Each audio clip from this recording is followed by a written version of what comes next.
주의 자비 변치 않네. 내 모든 삶 주의 손에 있네. 난 눈을 뜰 때부터 잠들 때까지 난 노래해 주의 선하심을.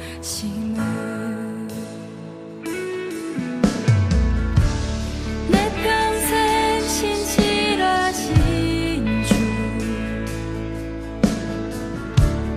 내 평생 좋으신 하나님. 사랑의 주님, 참 감사합니다. 주님, 날씨가 오락가락하는 이 와중에도 주님 앞에 나와 예배드리며 주님께 마음을 드리며 또 영상으로 함께하며 마음을 드리는 분들이 계십니다.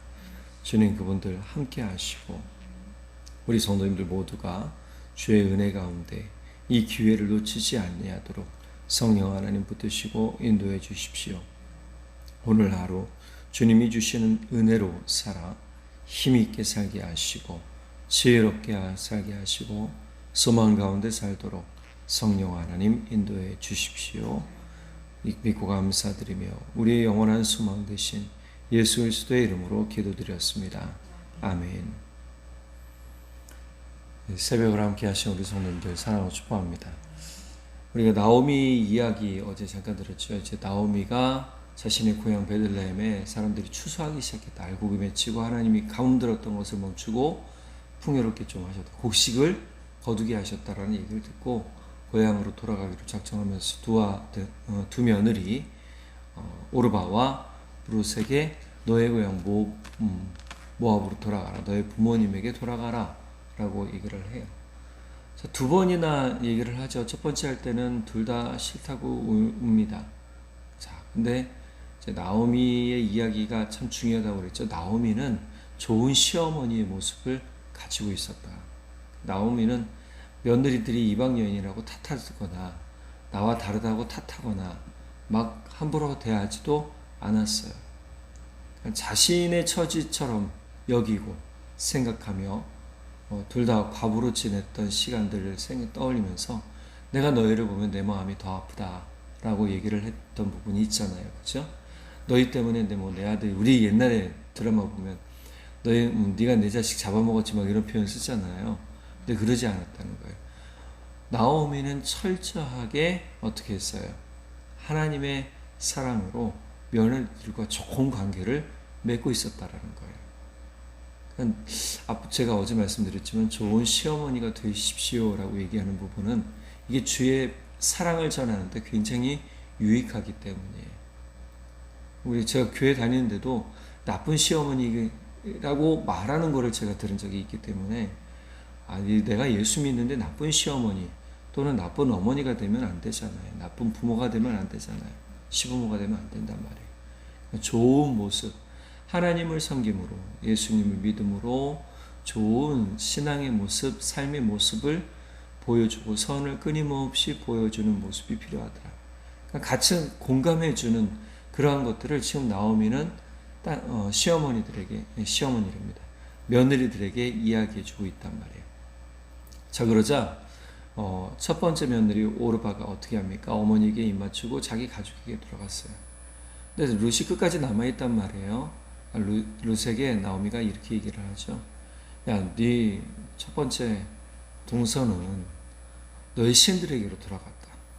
우상을 여전히 뭐하고 있었다라고 했죠?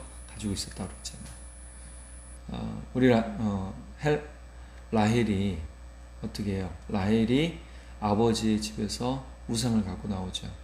자, 똑같아요. 이 당시 모압 여인들도 이방 여인들이니까 똑같았겠죠. 우상을 가지고 나왔단 말이에요. 드라빔을 갖고 나와서 뭐 했어요? 네, 그것을 섬기고 있었겠죠. 나오미는 거기에 대해서 특별하게 얘기하지 않았어요. 하지만 나오미가 꾸준히 잘했던 게 뭐냐면 신앙의 본을 잘 보여주고 있었다는 걸 룻을 통해서 알 수 있다는 거예요. 너 왜 안 가냐? 그러니까 이렇게 얘기하죠. 16절, 17절 같이 한번 읽어볼까요? 시작. 룻이 이르되 내게 어머니를 떠나며 강건하를 어머니를 따르지 말고 돌아가라. 강건하지 마옵소서. 어머니께서 가시는 곳에 나도 가고 어머니께서 머무시는 곳에서 나도 머물겠나이다. 어머니의 백성이 나의 백성이 되고 어머니의 하나님이 나의 하나님이 되시리니 어머니께서 죽으시는 곳에서 나도 죽어 거기 묻힐 것이라. 만일 내가 주를 위해 어머니를 떠나면 여호와께서 내게 벌을 내리시고 더 내리시기를 원하나이다. 우리 그러잖아요. 가장 힘들 때 같이 한 사람이 진짜 나를 사랑하는 사람, 나를 도와주는 사람이다. 자, 나오미가 룻이 이렇게 자기 입으로 고백하고 결단하는 걸 보고 더 이상 얘기하지 않았어요. 룻은요, 시어머니의 모습이 어떻게, 또 신앙의 모습, 삶의 모습이 어떠했는지를 잘 보고 있었다는 거예요. 사실 오르바도 시어머니 나오미 이방 여인이잖아요. 이스라엘 사람이란 말이에요. 당시 모압과 이스라엘이 뭐 사이가 좋았는지 어떤지 모르지만 중요한 건 이 룻이 시어머니 나오미를 잘 보고 있었다는 거예요. 그러므로 신앙 고백을 하기 시작하는 거죠. 절대 떠나지 않겠다. 그리고 실제로 유다 베들레헴에 들어가요. 나오미의 고향으로 함께 들어가죠. 나오미는 자신의 삶이 괴롭고 쓴 삶이라는 것을 그대로 이야기하는 부분이 뭐예요? 바로 20절이라고 그랬잖아요. 나를 마라라고 부르라. 나를 나오미라고 부르지 말고 마라. 마라는 뭐죠? 쓴물. 쓴물. 즉 우리 삶에도요, 사실 쓴물이 있어요. 계속적으로 이 쓴물들은 뭐예요? 올라와요. 우리 신물로 올라온다는 표현을 하죠. 빈속이거나 위산이 역류할 때 신물은 나온다. 또는 신물이라고 얘기하시지 않고 쓴물이라고 얘기하시는 분도 계세요. 이런 물이 올라와요. 근데 우리 마음에도 이게 올라와요. 벌떡벌떡 올라와요. 우리를 괴롭게 하고 우리를 고통스럽게 했던 것들이 올라와요. 그러면서 내가 예수님을 믿는다라고 말하는데 또 이 쓴물 때문에 자꾸 신앙이 앞으로 나아가지 못해요. 이게 예수님이 말씀하신 것과 똑같아요. 뭐예요? 위에 가시덤불이 있으니까. 가시덤불이 있으니까 어떻게 해요? 더 이상 자라지 못하는 거예요. 이 쓴물, 마라를 단물로 바꿔야 돼요. 쓴물을 바꿔야 되는 거예요. 쓴마음을 바꿔야 돼요. 누굴 믿음으로 바꿔야 돼요? 예수님을 온전히 믿음으로 바꿔야 돼요. 그리고 이 가지치기를 다 해야 돼요. 제거해 버려야 되는 거예요. 쓴물, 쓴마음을 제거해야 우리가 더 자라가고 열매 맺는 그러한 삶이 되는 겁니다. 할렐루야. 그러니 우리가 나오미가 돌아왔어요. 돌아왔음에도 여전히 자기 나오미 안에 뭐가 있었다는 걸 알 수 있어요? 쓴마음이 있었다는 걸 알 수 있단 말이에요. 쓴마음, 괴로운 마음이 나오미 안에 있었다. 자, 그리고 나서 이제 오늘 1, 2절, 3절에 고향에 돌아와서 할 일이 뭐예요? 이제 먹고 살 일이잖아요. 그런데 1절에 보니까 엘리멜렉의 남편, 엘리멜렉의 친족으로 유력한 자가 있으니, 유력하다라는 표현이 뭐라고 그러면 부자였어요. 부자. 저희 해석을 보니까 부자 보아스라고 얘기를 해요. 근데 우리 보통 그러잖아요. 내가 집 팔고 어려우면 그래도 남편의 친족이었으니까 어떻게 해요? 가서 좀 도와달라. 살집 좀 구해줘라. 먹을 것 좀 달라고 얘기할 수 있겠죠. 근데 나오미가 그러지 않았어요. 어떻게 겨우 처소 구한 다음에 이제 룻이 시어머니에게 이렇게 얘기하죠. 원하건대 내가 밭으로 가서 내가 누구에게 은혜를 입으면 그를 따라서 이삭을 죽겠나이다.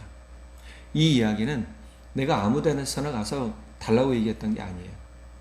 좀 먹을 것 좀 주시죠. 그래도 부자잖아요. 근데 함부로 하지 않고 내가 가서 뭐 하겠다는 거죠? 이삭 줍는 사람, 일하는 사람들을 쫓아다니면서 이삭 줍는데 혹시 끼워 죽인다고 한다면 제가 그 일을 좀 하겠습니다. 사실 룻이라는 여인이 어떤 환경에서 자랐는지는 몰라요.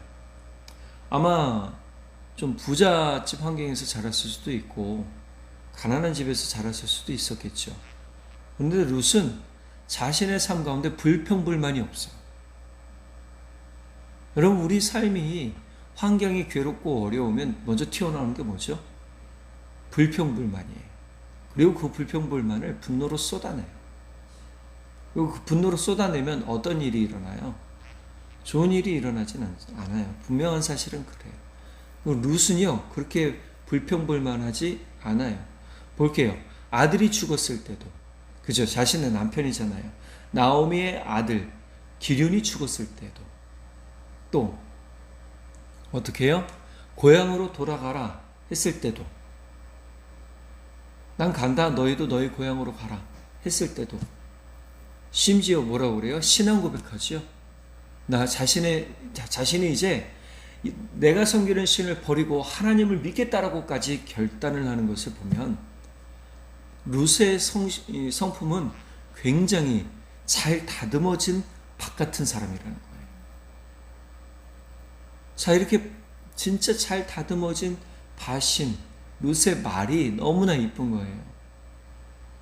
룻은 자신이 괴롭고 힘든 마음임에도 불구하고 어떻게 해요?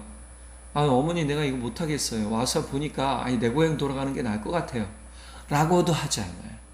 어머니 제가 이렇게 이삭 줍는 사람들 곁에서 그들이 허락해 준다면, 은혜를 입는다면 뭐냐면 그들이 허락해 준다면이에요. 이삭 줍는 사람들이 내가 같이 이삭 줍는 것을 허락해 준다면 저도 그들과 함께 이삭 줍기를 좀 하고 오겠습니다. 그러니까 나오미가 그래라, 내 따라 가라.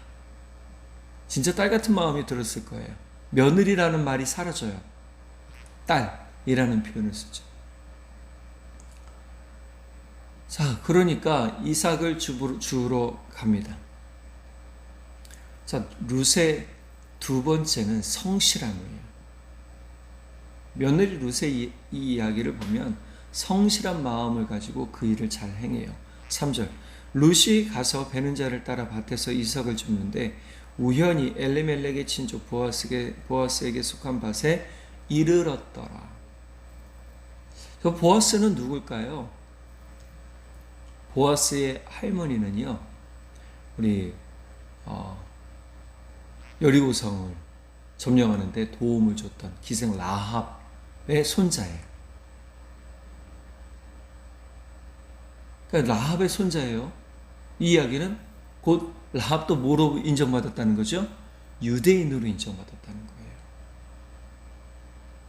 자, 그러면서 하나님의 족보에 들었다라고 그랬잖아요. 보아스도 마태복음 하나님의 족보에 나오는 인물이에요. 예수님의 족보에 나오는 인물이에요. 자, 그러면 이 룻이 보아스의 밭에 이르는 것도 하나님의 인도하심의 한 은혜예요. 허락하심이에요. 자, 우리가 룻을 통해서 진짜 신앙의 삶을 어떻게 살아야 되는가를 좀 많이 생각해 봐야 된다고 그랬잖아요. 나오미 안에 쓴물이 여전히 있음에도 불구하고 나오미도 그것을 잘 드러내지 않으려고 했던 사람이지만 막상 고향에 오니까 어떻게 해요? 그 마음이 드러났잖아요. 나오미라고 하니까 적는 자가 나를 괴롭게 했다. 나 그러니 나를 말하라고 불러라 라고 했던 것은 지금도 여전히 내 삶에 남편을 잃은 서름, 아들들은 잃은 서름과 괴로움 가지고 있었고, 마음의 고통이 나오미에게 있었는데 이 룻이라고 없었겠어요? 그런데 룻은 그것보다 먼저 무엇을 생각했어요? 성실하게 섬기는 은혜를 생각했더라는 거예요. 우리가 믿음으로 섬긴다라는 표현이 참 중요한데, 어머니의 백성, 어머니의 하나님, 또 어머니가 죽으시는 곳에서 라는 표현은 굉장히 고급진 표현인 거예요. 이것을 통해서 보니까 룻은 참 교육을 잘 받은 사람, 우리가 잠언에서 얘기하는 현명하고 현숙한 여인이라는 것을 잘 볼 수 있다는 거죠. 그래서 룻과 같은 여인이 지금 보아스의 밭에 들어갔어요. 룻의 밭에 들어갔어요. 우리가 하나님의 은혜를 생각한다면 우리 신앙의 성품을 잘 가꾸고 잘 다스릴 줄 믿어야 할 줄 믿습니다.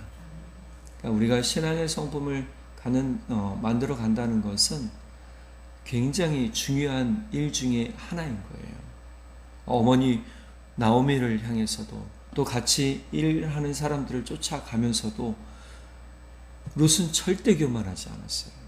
철저하게 자신을 낮추고, 아까 그 표현이 그건 거죠. 그들이 허락해 준다면, 그들이 내게 은혜를 베풀어 준다면,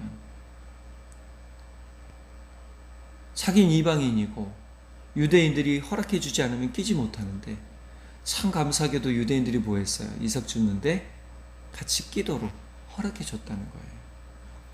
그러니까 룻을 좋게 봤다는 거죠. 신앙이 우리가 개종해서 돌아온 사람들에 관해서 너무 이상하게 보지도 마시고, 어떻게 해요? 사랑으로 잘 보듬어 주는 것도 은혜라는 사실을 좀 깨닫게 돼요. 그러니 우리가 열심히 성실히 우리의 삶을 주님의 사랑 가운데 살되 믿음으로 겸손해지는 은혜가 반드시 필요하더라. 근데 놀라운 것은 이것이 보다 기회다. 또 은혜의 문을 열어주더라. 이삭 줍는 게 뭐예요? 당장 부자는 아니에요. 하나님을 믿으러 돌아왔는데 돌아와서도 여전히 뭐 했어요? 가난하잖아요. 현실판으로 볼게요. 나오미와 룻은 지금 먹을 것 없어서 이삭 죽고 가난하고, 가난해도 어떻게 해요? 아주 가난한 그러한 모습을 가지고 있는 거예요. 그 당시 유대 풍습에는요, 사람들, 가난한 사람들을 위해 일부러 이삭을 흘렸다라고 그래요. 그러니 이것이 배골치 아니하도록 만들어주는 하나님의 은혜를 유대인들이 행하고 있었다는 걸 볼 수 있었잖아요. 자, 이런 이야기로 본다면 우리는 진짜 하나님 안에서 좋은 성품을 가지고 겸손히 성실하게 살 때 반드시 하나님이 은혜의 문을 열어주실 것을 믿고 나아가는 그러한 믿음이 있기를 간절히 바랍니다. 기도하겠습니다. 사랑의 하나님 아버지, 참 감사합니다. 오늘 우리에게 참 귀한 은혜 주셔서 너무너무 감사합니다. 우리가 가진 마음이 때로는 여전히 쓴 마음, 괴로운 마음이 우리를 짓누르고 그것들이 불뚝불뚝 올라와 우리 안에 고통스러움이 되어 아버지, 내 자신뿐만이 아니라 다른 이들에게 분노로 쏟아지는 경험도 할 때가 있습니다. 그러나 이제 우리 예수님 십자가 보혈로 다 씻어내길 원합니다. 주님, 우리 마음 가운데 주의 은혜와 또한 주님의 평안과 주님의 사랑이 항상 있어 이 쓴물이 단물로 변하는 놀라운 은혜가 있게 하여 주옵소서. 주님, 하나님께서 모세에게 나뭇가지를 던지라 했을 때 쓴물이 단물이 됐듯 예수 십자가 은혜가 우리의 쓴 마음을 평화의 마음으로 또 기쁨의 마음으로 바꿔주실 것을 믿습니다. 더불어 우리가 현숙한 믿음의 사람으로 살아가게 하실 것을 믿습니다. 룻의 이야기를 통해서 현숙한 여인이 어떠한 말을 하며 어떻게 살아가는지를 보았습니다. 주님, 우리도 그렇게 살아갈 수 있는 아버지, 그러한 마음과 믿음을 더하여 주옵소서. 주님을 향한 신뢰가 멈추지 말게 하시고 그 고백의 확신으로 우리가 끝까지 힘들어도 어려워도 지금 당장 우리의 형편이 나아지지 않는다 할지라도 주님 믿는 것에 끝까지 포기하지 아니하도록 성령 하나님 붙드시고 인도해 주십시오. 그러나 반드시 주님께서 더욱 복된 삶으로 이끌어 주실 것을 믿고 감사드리며 우리 주 예수 그리스도의 이름으로 기도드렸습니다. 아멘. 사랑해요. 주의 자비 변치 않네. 내 모든 삶 주의 손에 있네. 난 눈을 뜰 때부터 잠들 때까지 난 노래해 주의 선한